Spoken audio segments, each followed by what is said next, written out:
Hey, good day, everybody. Ted Pattison here, Power BI Dev Camp. Hope everyone's doing well today. Today, we're going to cover multi-language reports in Power BI Part 2, where we covered Part 1 in January of this year, 2023.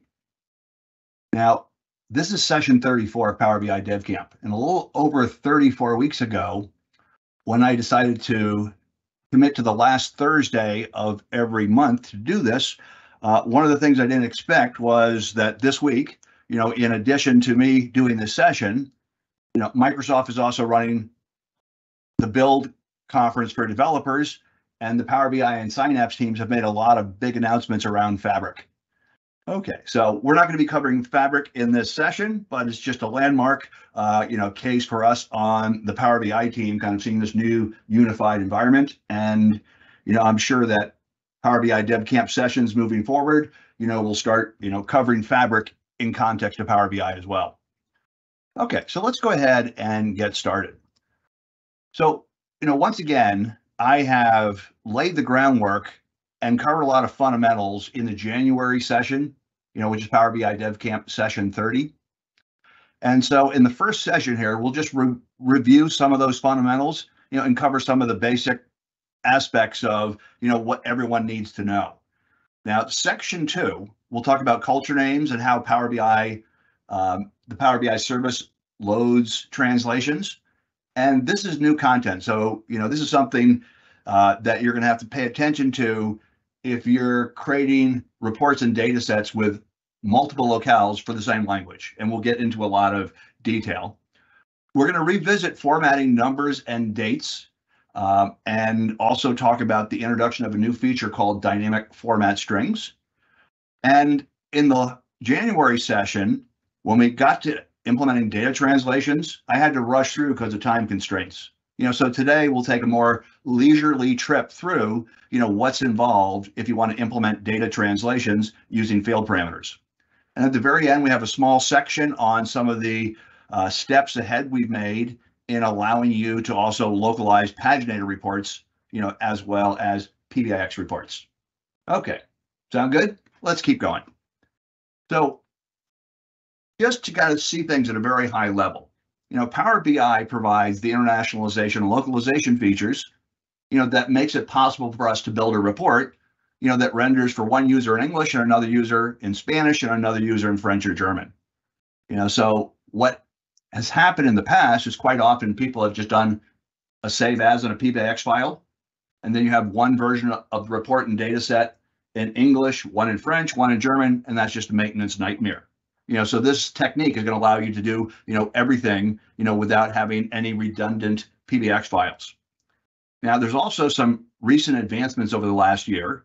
The user culture function, which we talked about in January, and which we're going to revisit quite a bit today, gives us the ability to create measures, that allow us to dynamically implement, some type of algorithm to look to see something about the user, what language and or what locale, and to basically return back, the value that's most appropriate.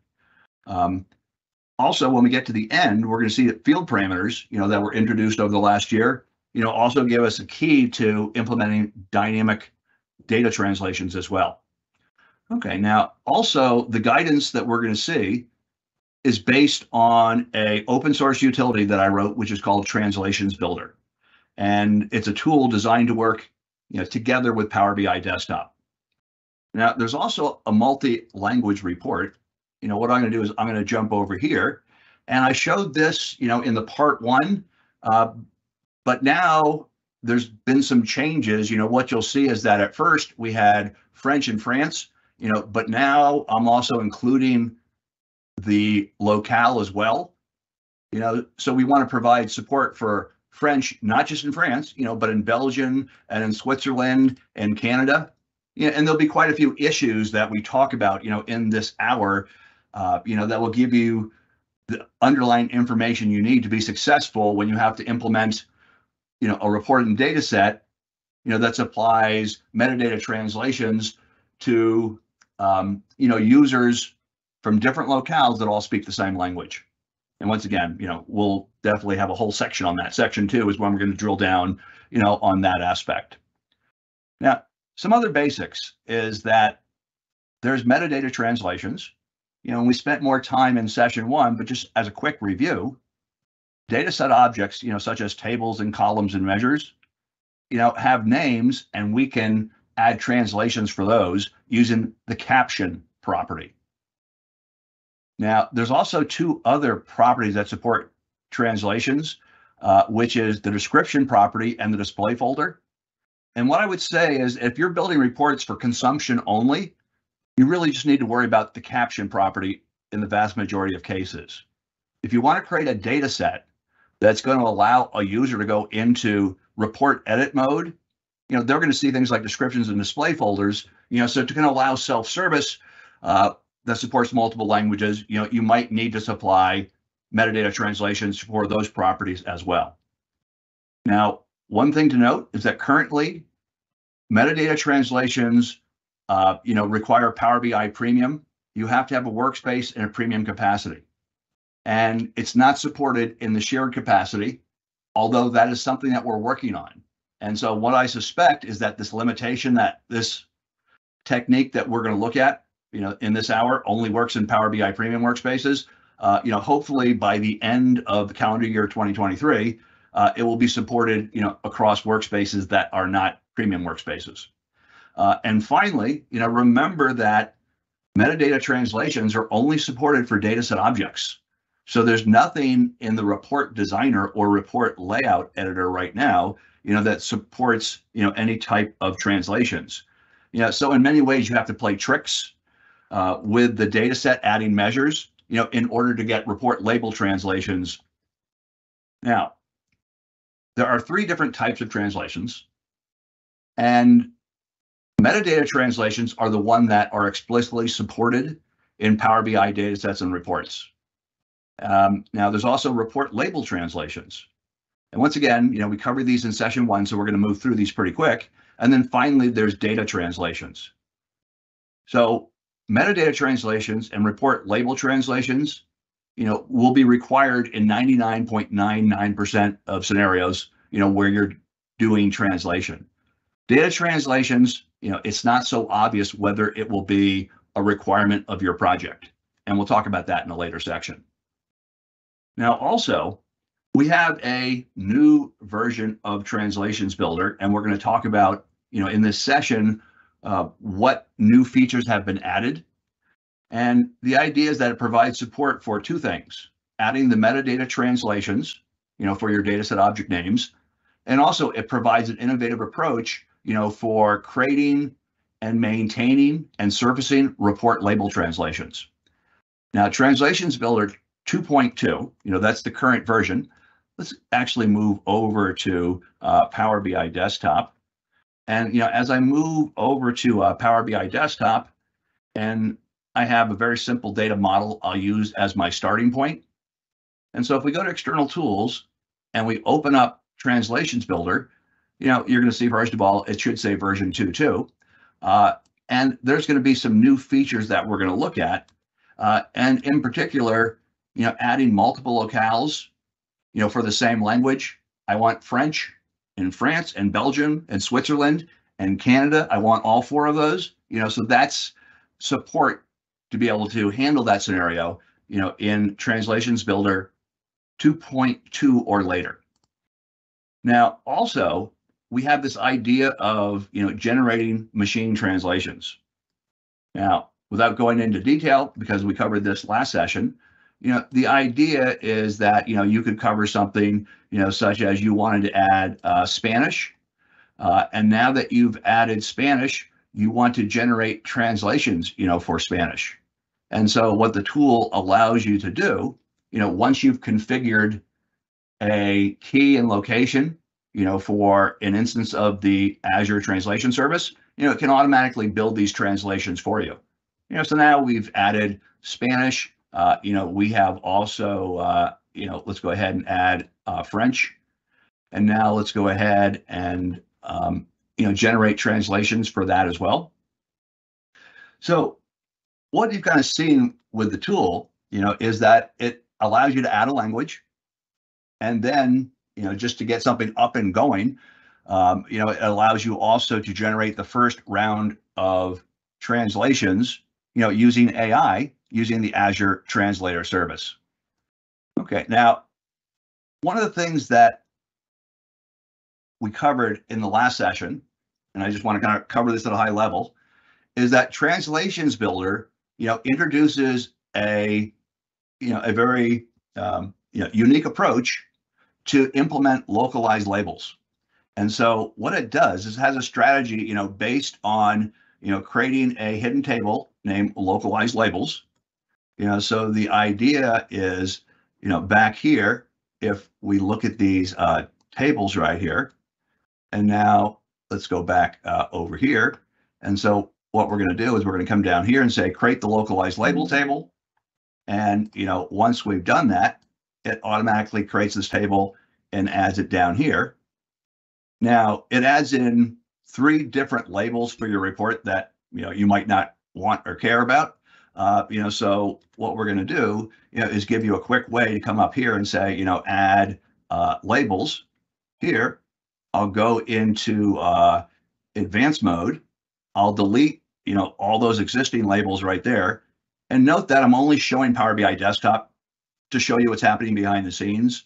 One of the nice things about working with the localized label table is that you do all the work here in the tool.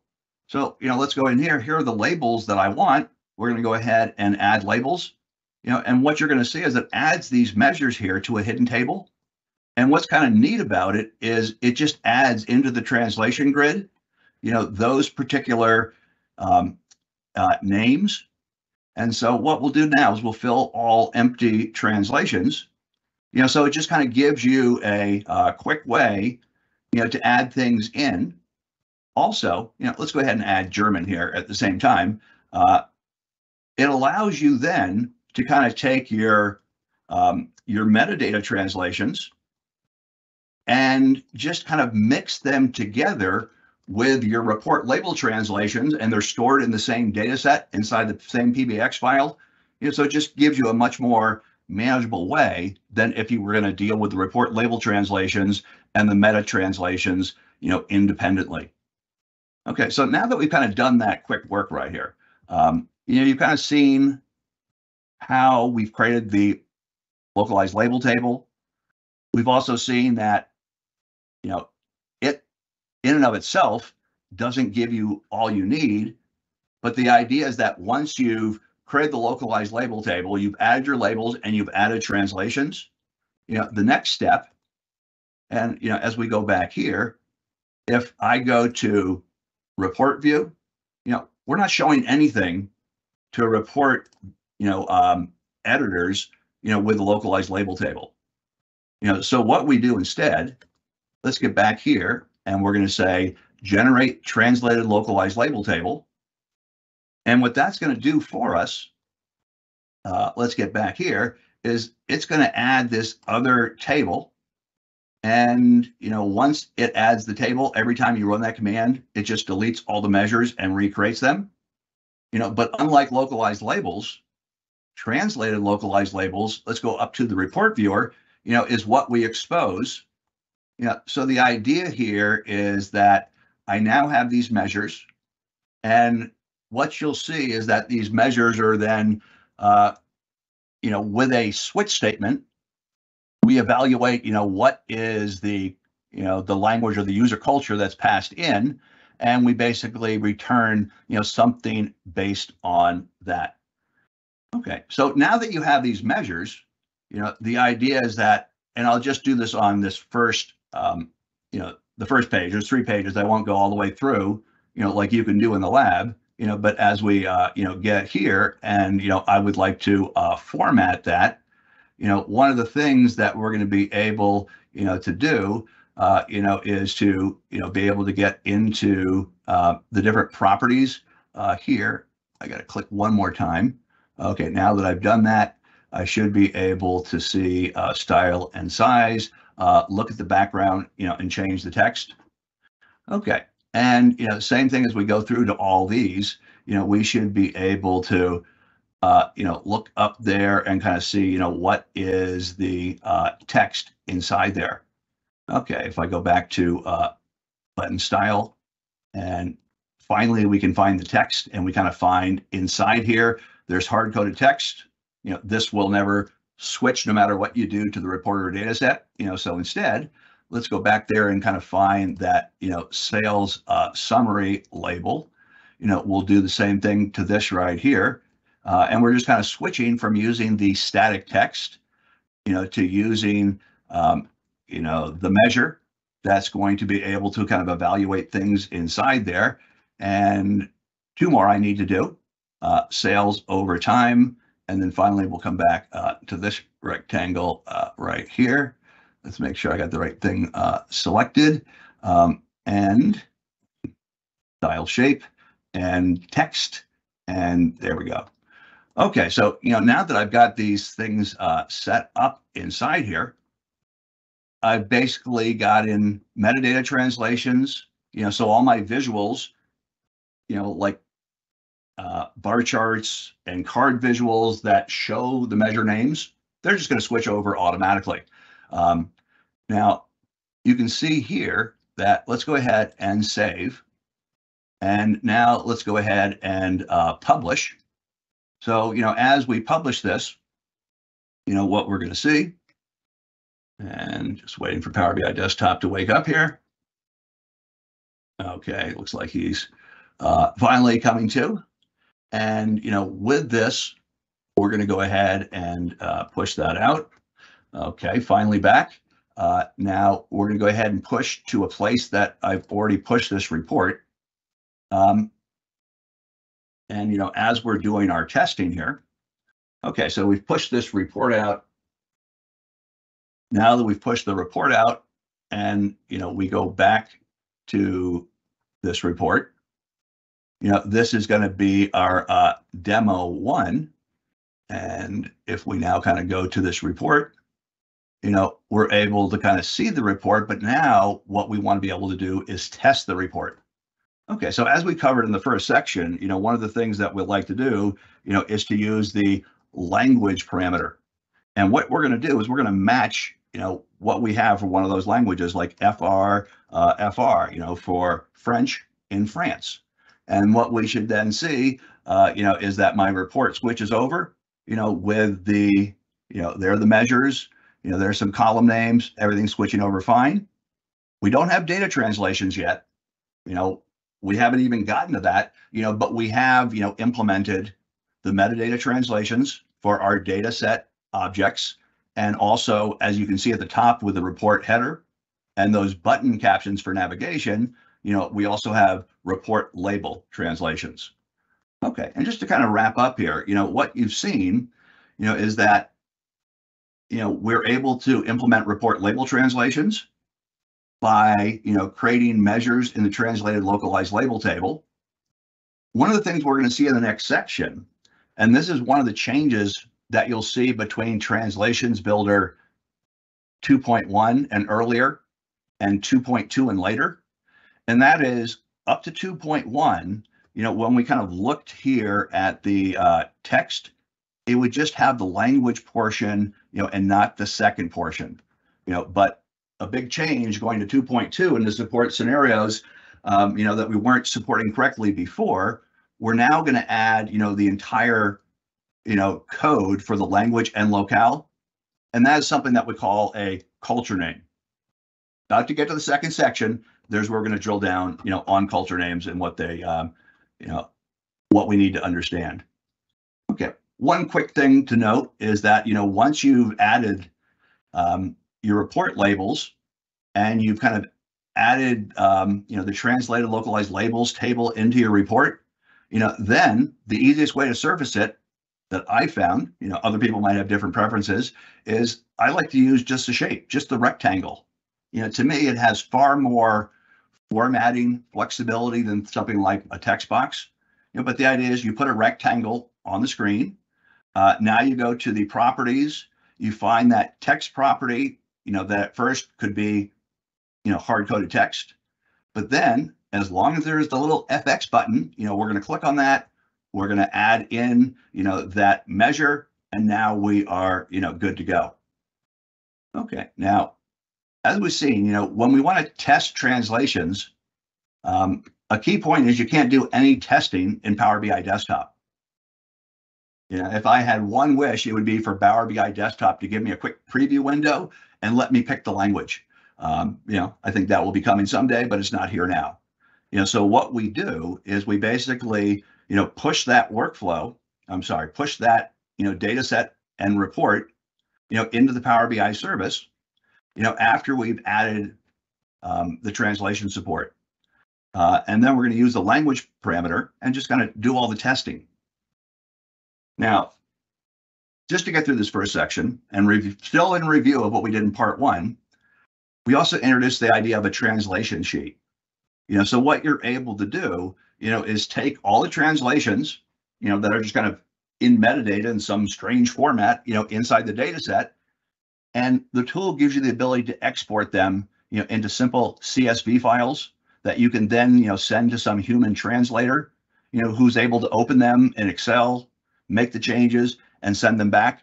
And then you're able to, import that, whether there are new translations or there are, edits, maybe you've used machine translations and this human decided to keep 20 of them, but replace 30 of them because, there was something better. Now, also, it's just not so much import export. One of the things that you can do is you can export the master translation sheet and then you can import it to another project. So one of the things that we changed, with the new version 2 is that when you do an import, if your translation sheet that you're importing, includes metadata for data set objects that exist in the target, it uses them. If it sees translations and doesn't find a matching data set object, it just ignores it. In an earlier version that crashed, and so this is a little bit more robust, I think you would say. Now, also, if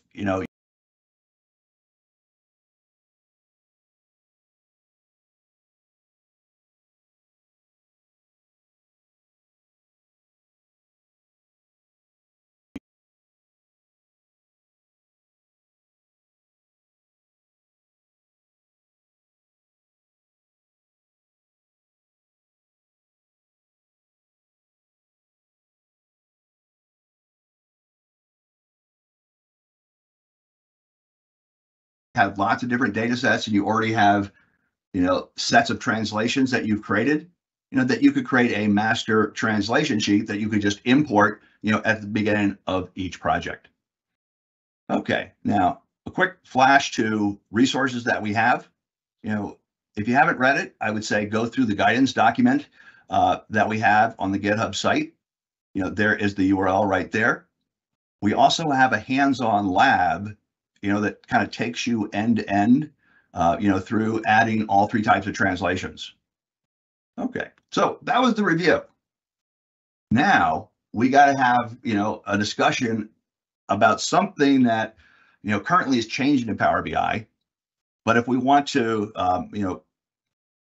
create data sets and reports, where we have this scenario having to support multiple locales for one language, we're going to need to understand a couple more things.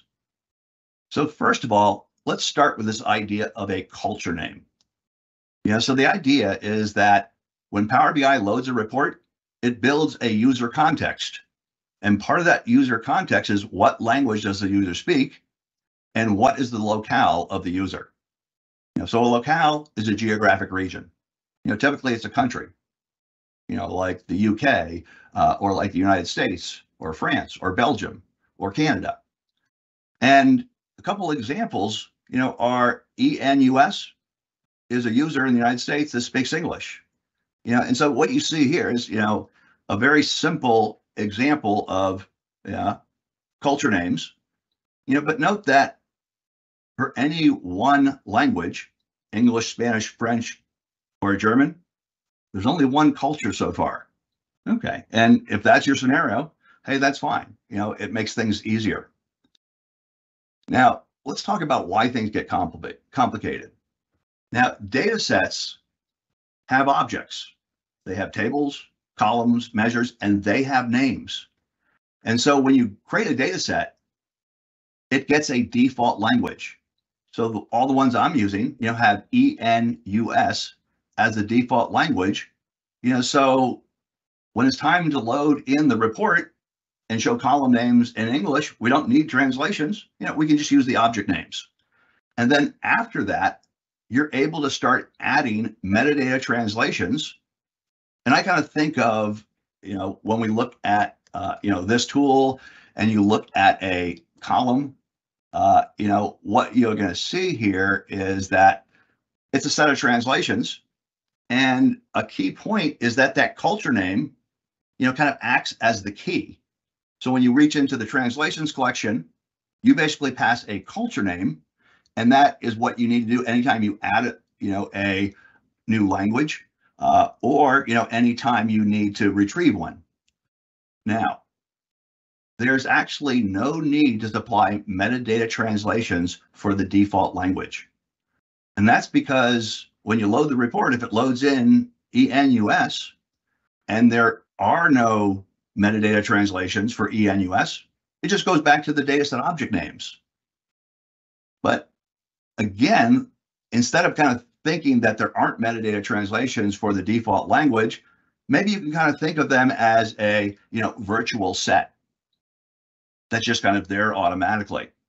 Now, if you use something like Tabular Editor or Translations Builder, note that we have a column, but note that there are no metadata translations, but we get the same effect. Let's say you can see that there's this object sales. Now, note with a lot of these, if I click and start typing, it just adds it in. Note that with English, if I start typing, it doesn't just change it, because you can change it, but I didn't want people to change it casually. Note that if I add this in, and now I'm going to go ahead and change this, now what you're going to see is that the name of the dataset object and the translations that we've added, for ENUS are different. Okay, so you can do it. But because you can do it, doesn't mean you should do it. So it's possible to explicitly add metadata translations for the default language. But what are two good reasons not to do that? First is that Power BI Desktop will never understand metadata translations and never load them in. So as you go back to your report in Power BI Desktop, you're always going to see this, and not this right here. If I open this up, revert to default value, the idea here is that it gets rid of it. So now it's just kind of pulling, the name from over there. The second reason you might not want to do it is even in the Power BI service that knows how to load in metadata translations, if you don't have an exact match, of the culture name, it's going to load the dataset objects instead of the metadata translations. So once again, some strange stuff, but what I would say is do not use, as your general approach, metadata translations for the default language that are different than the dataset object names. Just use the dataset object names, and maybe after you push to production, if you need to make changes there, that's fine. But once again, be hesitant because there's all kinds of issues that you might be sorry you did that. Okay, now the next thing we want to look at is that you have a report. Let's go back to this report right here. And you know me, I'm a developer geek. I always want to load Fiddler. So now let's go back here and, let's go ahead and look at that one more time. And then we'll say, all I want to do is look at app.powerbi.com. I just want to find that report inside there. And I want to go, to the headers here. And if I go to inspectors and then headers, and then we look down here, here's the accept language. So the idea is that when a report, is opened by a user, that user, had a browser that sent a accept language header. And for mine, it's ENUS. So the Power BI service is able just to kind of take this header value and make a decision, how to initialize the user context for the user's language and locale. However, as you've seen, you can override the accept language header, using the language parameter. And that's handy during testing. It's very handy during testing, but that kind of points out, do you want to use, these language parameters in production? That's going to make things a little bit trickier to set up and get users to go through links that have these in there. And, the answer is sometimes you might want to do that, sometimes you might not. But that kind of takes us now to the critical slide of this section. Let's think about this scenario, and we have this particular user, let's say that, this user right here is you. And so what we want to do is we want to access a report. And the report is going to access a data set that has kind of all the stuff that we've been doing, with metadata translations. And it has ENUS as its default language. And then it supplies, 3 sets of metadata translations for Spanish, French, and German. Okay, now the French metadata translations, over here, we can see our FR. So now what's going to happen if that user, has a operating system level setting or a browser setting of French speaking user in Canada? What's going to happen? So the idea here is that if the user is French and the culture name, doesn't exactly match something, but there is French translations there, what should Power BI do? And the answer, unfortunately, today is it doesn't have really consistent behavior. So what I want to do here is to kind of show you kind of the unpredictable behavior, tell you what we're going to do about it, and tell you the time frame of that. So let's say that now we're going to switch over to a second demo. This one is going to be demo 2. So here, what I've done is I've kept it real simple. And so I have 2 different visuals. And if I now kind of look at the, metadata behind it, what you're going to see is that we have English and French. French as in FR for French in France. Now I have published this. So let's go back to the browser here. Let's go back to, demo 2. And so if I open up demo 2, and we go ahead and put language equals FR, at this point, everything's working correctly. My metadata translations are loading. Well, let's say, we have a Canadian user and, either the language tag is set, or the more realistic cases, the user's just going, to the report in the Power BI server. And that user, is projecting, an accept language header of FRCA. What's going to happen? And here, I think what you'll see is strange stuff. And that is column names, go back to English, and measure names go to French. So once again, the language issue is that measures load one way and tables and columns, load their metadata translations another way. And so, first of all, how, do we fix this problem? So let's go back to demo 2. And with demo 2, I've got to get to the right version of Translations Builder. I'll get there in 1 second. Okay, so let's open this up. And so what we need to do is we need to explicitly support, that culture. So one thing that you can do is you can come down here, and what you'll note is that in Translations Builder 2.1 and earlier, there was only, 1 language you could add to the project for any spoken language. And for France, it was French, or for French, it was France. But now if we say show all languages, one of the things that we can now do is go down here and pick French. And now, what do I want to add in? I want to add in Belgium. I want to add in Canada, and we'll choose OK. Now, a couple more things. Let's go ahead and delete those. Because I kind of see this as a common thing, and do the French translations in France, have to be different than the ones in Belgium, or can they be the same?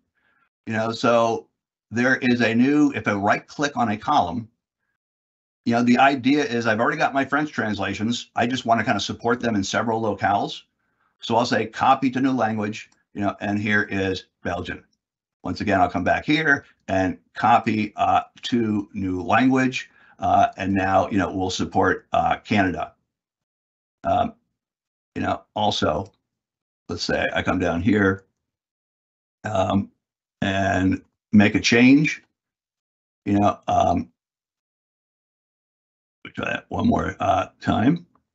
And if I make a change and we click update right here, we also had something where if you've added these two columns and then later you had to go back and change something in the first one, we wanted to kind of say, copy to existing language, and then it's going to find automatically all the ones in the same language.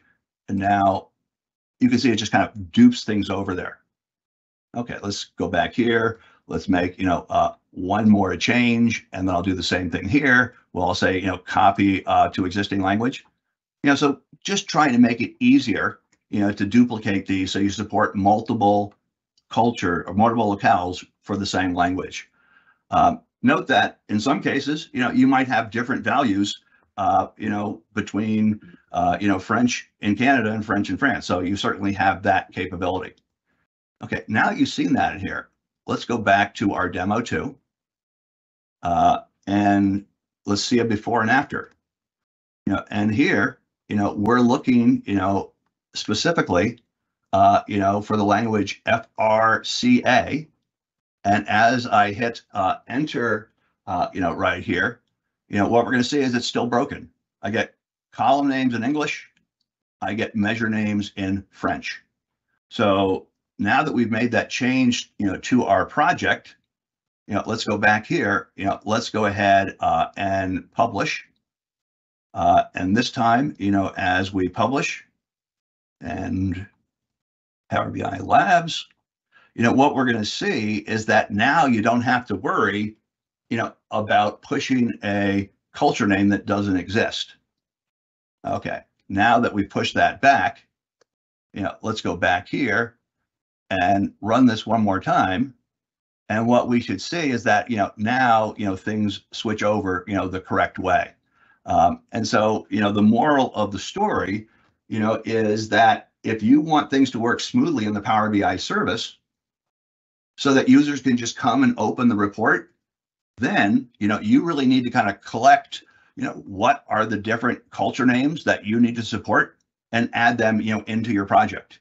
And, it could be possible that you have, 5 columns for French and another 5 columns for Spanish, just to have them supported, in the different areas. Okay, so now that we've done that, let's keep going. And I've showed you, the new Translations Builder 2.2 features. One is that when you click on Show All Languages in the Add Language dialog, it then allows you to kind of see all, there's between 250 and 300 supported culture names, but you're able to see all of them. And then also, the culture name, is what is a language. When you're adding a language with Translations Builder, you're really adding a culture name. But then if you want to filter on just the culture names for French, we basically call that language group. So if you filter for French, you'll just be able to find those. Okay, and then I also kind of showed you the convenience functions. Once you've supported, French in France and you want to quickly duplicate it, out to, other sets of metadata translations to support, other locales with the same language, we try to make the tool to kind of make that easy and simple. Okay, let's keep going. This section is going to be quick, but you have this idea of, formatting dates and numbers. And there's something, that we introduced last time, which is, why I'm not going to cover this topic from scratch, but the idea is that all you really have to do, is use format strings, that are, sensitive to switching the formatting between different locales, and things just work. So if we go back here, and let's go back to the live demo. And here, if I switch between ENUS and ENGB, for instance, let's look down here at these two dates. The one on the left isn't going to be very obvious, but here, we have month and we have date for ENUS. And then I click here. And the idea is, since, the visual just sees the locale switch from ENUS to ENGB, and the date format string is short date, it just changes. Likewise, I have the different French cultures right here, and you can kind of see that, numbers and dates are formatted, one way in France, and a different way, in Canada. And that's mainly because, of the way that visuals are able to, format numbers and dates, based on the, based on the culture name. Now, here's the reason that I brought this section back in part 2. We have a new feature. It's a really cool new feature, and it's called dynamic format strings. So the idea is, just like a measure, as it runs a query, can show you a different result based on things it finds out dynamically. We can do the same thing now with a format string. We can basically write a measure that return the format string, and then we could use user culture, to make that decision. Now, this, as of the end of May 2023, this is a preview feature. It's only supported for measures, and it's only supported with numeric data types. We don't support dates yet. But let's go ahead and kind of look here. And if I go, into, well, first of all, let's say that, I have a measure. So if I add a new measure here, and I'll just kind of call this sales revenue 2. At first, we have this set as currency, but now we have dynamic. So if I pick dynamic, what it then gives me the ability to do, is to, create something that, either is a very detailed format string, or let's go back here. I'm going to go down here, and now what I'm going to do is I'm going to go down to the place I've already set one of these. So here you can see that sales revenue I've set to, dynamic. And, here is now kind of the thing that we're going to do, switch user culture. So here, if you're, any of the secondary culture names, here's specific formatting. If not, return that. Okay, so what I want to tell you, or what I want to give you, is my personal advice, is that while you can do this, use it sparingly.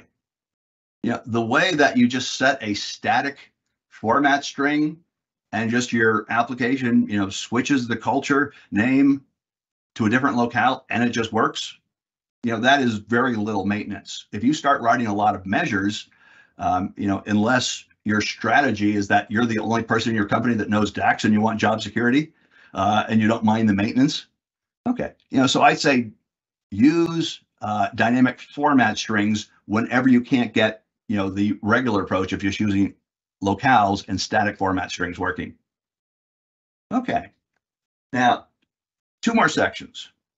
So what I want to do here is kind of go through and take a little bit more time to go through data translations using field parameters.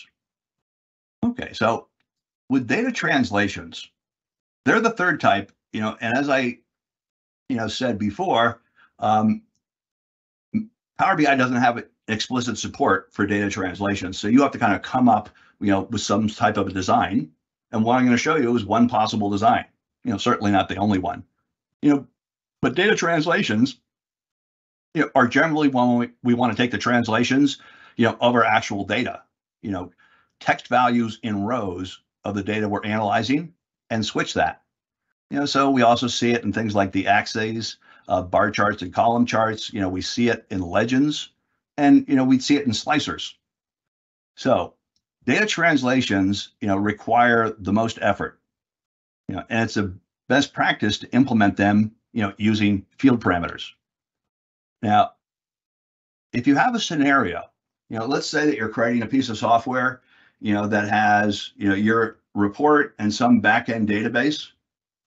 Well, there are quite a few scenarios, especially if you're creating products for customers, where each customer has their own database, and the database only contains text in one language. Maybe one customer does everything in English, the other does everything in Spanish, another one does everything in German. So here's a scenario where you don't need to implement data translations. Don't take on a huge job if it's not required. Kind of the canonical scenario is when you have a single database or data source that you're looking at, and then as different users who speak different languages, are looking at that data, you need to all of a sudden show products, in English, versus French, versus Spanish or German. Okay, so this is the key scenario, where we have to support data translations. Now, data translations, starts typically, outside of Power BI in the underlying data source. So instead of just having a product column, we're going to have a column for each, spoken language. And here, creating the translations and putting them in the right place, is kind of really more of a, a data source management issue, not as much a Power BI management issue. Now, the other thing to note is that you're doing this design on your own. I'm going to show you the way I did it. And when you do that, do you want to have, one column for French, whether they're, in Canada versus France versus Belgium? You can do that. But I also, wanted to show that here you can have one column for French. That way, if you have, 3 different columns, or 3 different culture names for French in France, Belgium, and Switzerland, and then you want to add one for Canada, you don't have to come back and change your data, your underlying database. Okay, now in our example, if you go through the lab, you're going to have 2 tables, products and categories, each which have 4 columns, with the product names and category names, in these 4 languages. Now we're going to introduce this idea of a field parameter. Now field parameters, came out. Field parameters themselves are GA, but there's one thing that you really need when you use field parameters, where slicers don't work unless you turn on a option. And if I go back and go to options and settings, and so I had someone who got tripped over this the other day, so let me just kind of explicitly call it out. And that is, if you go to preview features, you want field parameters turned on, but this is really about the field parameter behavior that you have to turn on to get slicers working the correct way. Hopefully that won't go on too much longer. Everything about them will go to GA. But now that we have the field parameter there, let's go ahead and kind of step through, how we could go ahead and, use the field parameter. And so I think what I'm going to do here, just for my own sanity, is to close some of these, and I'm going to open up our demo 5. And so as I open up demo 5 right here, this is kind of the solution to the lab exercises that we have. And this is going to allow me to kind of step through and kind of show how, we're able to get, things working with data translations. Okay, now, what is a field parameter? It's a collection of fields. And what's nice is that when you create a field parameter, and we'll see some examples in a second if you've never seen one before, a field parameter is a table, but it has a set of rows, each one, which references a field.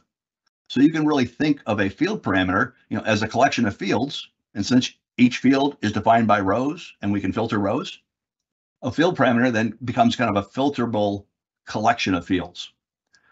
Now, what we like to use the field parameter, in this particular scenario, implementing data translations, is that it acts as a column selector. Now, when you create a field parameter, you can add measures or columns. In our case, we're only going to add columns. And then also, when you have a field parameter and you have 4 columns, you can show them all or just one. But in our case, we want kind of a single selector. So we're always just kind of picking, one thing.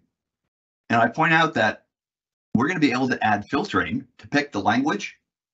And what's really nice is that this filtering, can be done at report load time. So when I load the report for 3 different users, I can set the language differently for each one. Now, when I want to create a field parameter, what we're going to do is we're going to say new fields. It's going to bring up this dialog. And, once we get that, we're able to, then see it and work with it. I definitely encourage you to go through the lab. But let's say that, I go back here and let's go to demo 5. And demo 5's kind of my finished solution. But let's say that just to kind of test things out, I'll create this page. And then what I'm going to do is I'm going to come up, into the modeling tab. And so I'm going to create something new, and I'm going to create it, based on products. And while I can't see the individual columns with the things in, report mode, if I go here, notice that we do have products, with the individual languages there. Okay, so what we're going to do is we're going to come up here, and I'm going to say modeling, and then new parameter, and we're going to pick a field parameter. Now, I've already created the one down here called translated product names. But just let's step through that, so you can see it one more time. Translated product names 2. Now, with this, what we're going to do is we're going to go find, those columns that we want. So we'll say English. I care about a certain order. I like Spanish next, then French, then German. And there's also this add slicer to page. You can keep that there. Generally, when you get used to field parameters, you'll uncheck this. But for now, let's go ahead, put that in there.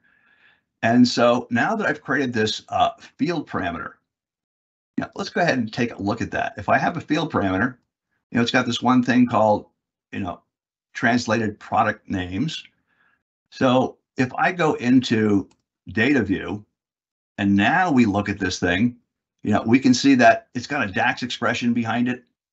And, also, if I look down here, you only see kind of the names, inside of data view.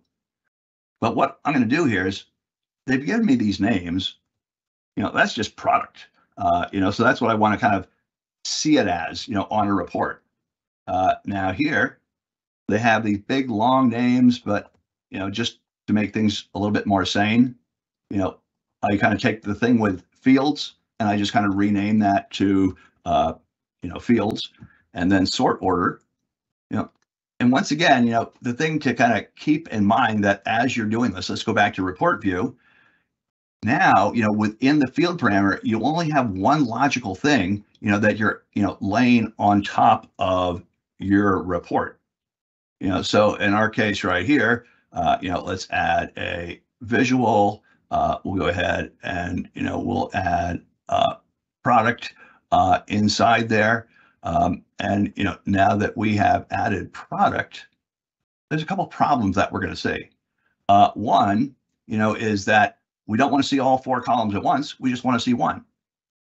So if I come back over here, note that, as long as I only select one of them, we're only going to see kind of one at a time.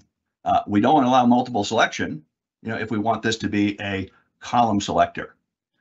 Now, a couple other things to note, and that is that when we work with this, let me go a couple more slides.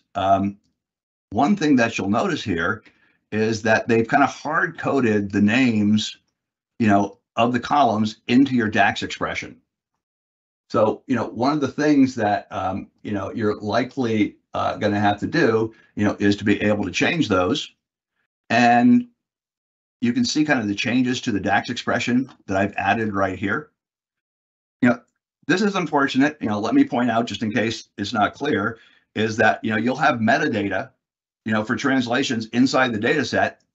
And now this has to be kind of separate from that. So we're kind of hoping sometime soon we'll get some kind of a DAX expression, that will give you the translated name, but currently that's not the case, so you have to kind of replace the DAX expression, with those names inside there. I've kind of showed about changing the name. And now the next thing we're going to do is we're going to modify this by adding another column. And what you can see here, and so I'm kind of showing you, that, inside the slide. And I think what might be better is if now, let's go back here. Let's go back to product names 2. And so what I'm going to do here is, once I get this right, is kind of add what's on the slide, but I just added a 4th column here. When it was created, there were 3 columns, but now I've just kind of put this last column in place. And the idea with this last column in place is that, let's go to data view, and it says the syntax is incorrect because I have too many of these. Okay, you should like that better. But now we have value 4. I've added a 4th column, but now what is that? That's going to be the language ID. And the idea here is that if you use the slicer that they put on the report for you, you can only, filter one of these at a time. But once we have, this 4th column, the language ID, what we can then do, now let's go back here, and there's the translated names inside here, but we're going to introduce a languages table. And now we have the ability to kind of put the language ID in place. And, the idea there is that if we go back here, let's get rid of the, slicer, based on this. And so in our case right here, we'll look at filters, and now we can just put a report level filter in place. And you definitely want to make sure that it's, require one selection, but now what you can see is that I can look at English, and we're just basically swapping out that one column that lives behind, this column. Now, what you'll see is, in our report, let's go back, to earlier pages, and what you can see, is that if you go through the lab, we're going to do this, and give you the ability to kind of move to different places. That's great. One last thing to see there is, let's say that I wanted to be able to sort based on something like the column. I wanted to kind of create this slicer right here. So what we're going to do is, let's go ahead and add a visual. And, what do I want to add? I want to add a slicer. And so now that I've added the slicer inside here, I'm going to go to category names. I'm going to put category, inside there, as the data that I want. Category names, there is category. And, what you might find here, is that you have to kind of flip this over, so that it supports, let's see if I go back here, formatting, basically there is something that you have to flip so that it doesn't turn out as a field picker. Okay, let's see if I can show that one more time. But anyway, I digress. Let's keep going there. And what I wanted to kind of show, is how we kind of get the functionality, of the selector. And then we have to create a languages table. One thing I'll point out about the languages table is that, if you go look at the lab, we built that. Okay, if I need to get back to demo 5, and now we go back here and we look at the languages table. You're going to see that you could build the languages table with a DAX expression, but here we've kind of built it with a Power Query for reasons that we're going to see in just a second.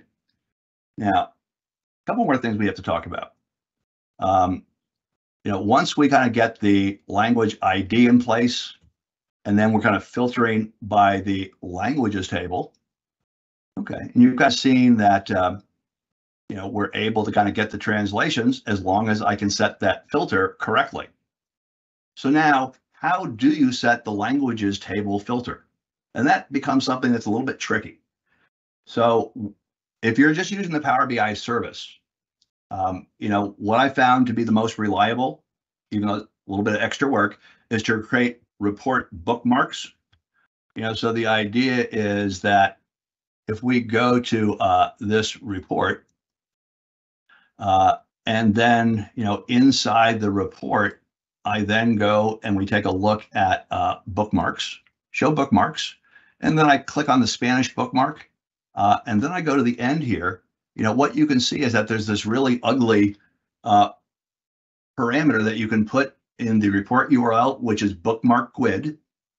But what that allows you now to do, is to kind of give us this approach where, I want Spanish. And so now I have a URL that does two things. First thing the URL does is it uses the language parameter, to see ES, and then we have the bookmark GUID. So this will kind of give me the ability to, test and, look at things, in French localized for France and French, localized for Switzerland or Belgium, as well. And so note that, the bookmark GUID is for French.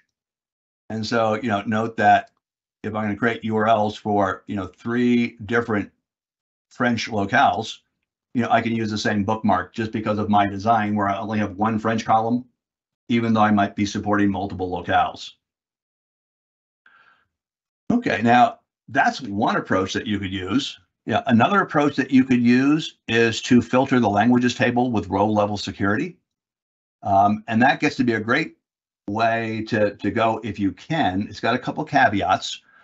One is then you have to have a RLS role that every user is in. And the idea is that that role has a filter on the languages table that looks to see if the if their user culture, matches a culture name that's supported, we'll use it. If not, we'll fall back on English. The one other thing that's kind of strange about RLS is, you have to set it up and you have to get, data set configuration of the RLS. But you also kind of have the weird problem that if you're the data set owner, so you're the one who's uploading everything to the workspace, RLS gets disabled. So instead of just showing you one column, it might show you all 4 columns. So that one's got kind of a problem. If you're using Power BI embedding, that makes it fairly simple just to remove and add filters. One thing you might be saying is, can I, just add the filtering on the fly with the filter parameter? And the one problem that I have with that is that if you're going to do that, let's go back to our report and we look at filter. Generally what I'd like to do is I'd like to have a filter turned on in the report when we publish it, because then you'll go there and you'll see something. But the problem with the filter report URL parameter is it cannot undo a filter in place. It can only add additional filters. So if you want to add the filter parameter, then what you have to do is you have to kind of, make it so that everything shows in the report, and then you can't really use it till you set a filter. So I like kind of having the report. So if you just go to the report, it's going to be in English, but then as you start, taking other measures, like using a bookmark or using RLS, you're able to set the correct filtering in place. Okay. So now that you've seen that, I think there's one kind of, if you get to lab 6, I'll just take a quick flyby over that.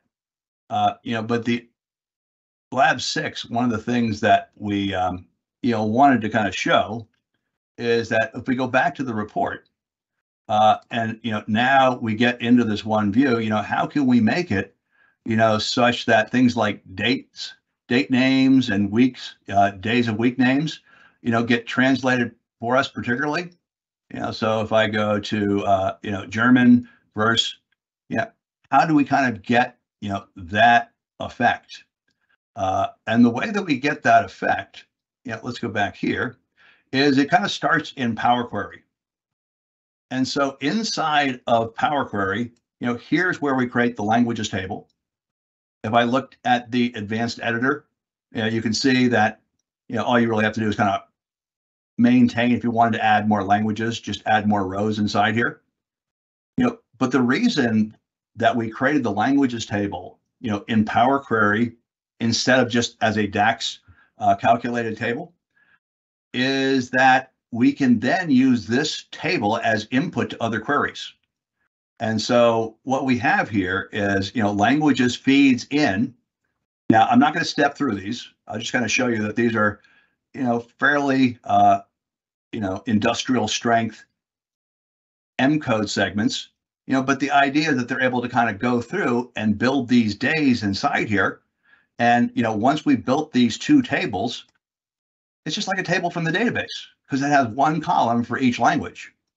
So the idea is that, once we have built that, now what we're able to do, is take this one particular, table with things like the day names.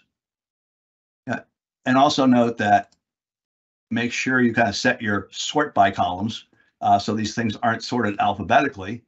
But the idea is that now that we have that, we can now, use the same technique with the database table, where we create a field parameter, to basically pull the right column off that table. And that kind of gives us this nice effect, of being able to, also localize the names of, months, dates, quarters, things like that. Okay, so we're a little bit over time. We got one more quick section, but just a quick announcement. And so, well, it's two things. It's a quick announcement, and it's also a quick call out. So if you are creating paginated reports, and you would like to, add localized support to them as well, the recommendation would be then to create your paginated report on top of the same data sets that we've been looking at. And the idea is, if we now kind of go back here, and we have external tools, and one of the things that you've seen in this demo, is that there is a localized label table. And so, when you are a report author, you can add these localized labels. But these localized labels, you can also consume, from a paginated report that's connected to your Power BI data set. And as long as the report, is being launched with the, the correct language and locale of the user, this will work. Now, one issue that we have with paginated reports is that paginated reports, don't really support, reading metadata translations. So what we've done is, one more time, let's go back to Translations Builder. And you kind of seen that there's the translated localized label table. So now what I'm going to do is I'm going to say generate translated dataset object names table. And what the heck is this? So this is something you would never need to use in a Power BI report because metadata translations just work. However, inside of a paginated report, now you have a measure. And so if somehow you have to take the calendar table name, or one of these other table names, what you're going to see is that you can now access this measure in a paginated report, and it will surface the correct name of a table or a column or a measure. So we'd love to have some of you try that out. Tell us what you think, how it's working. Okay, definitely in the home stretch now. So I kind of showed you quickly, what the purpose of the dataset object names table is. And that is, to be able to use this in paginated reports. The last thing I have to tell you is a neat announcement. And that is, we've been using the language parameter, in regular PBX style reports for a while, but, that hasn't been supported in paginated reports. And paginated reports have been, making it very difficult to kind of change the language with some easy way for testing. So paginated reports now are going to get the language parameter. It's already supported in many of our test environments. And I think by the end of June 2023, you should be able to test your paginated reports in the Power BI service using the language parameter, just like you do, for working with Power BI reports today. So that's it. I hope this was helpful. Going through and looking at the same language, multiple locales, that gets to be tricky. Working with the metadata or the data translations can also be tricky. And I just encourage you to kind of take the hands-on lab that we've provided and take a pass through that, because I think that will, give you a sense of, what are the guardrails, and then you can start kind of switching the design, to your needs, once you kind of got your basic translation implementation for data translations up and going. So with that, thanks very much for watching, and best of luck to you. And please use the translations builder if you're going to do work with translations builder. The last thing I would point out here is that if I now go back here and we go to GitHub and we go to translations builder, here's translations builder, and check in issues. If you have bugs, you have requests, this is a great place for you to ask about things. So with that, thank you for attending.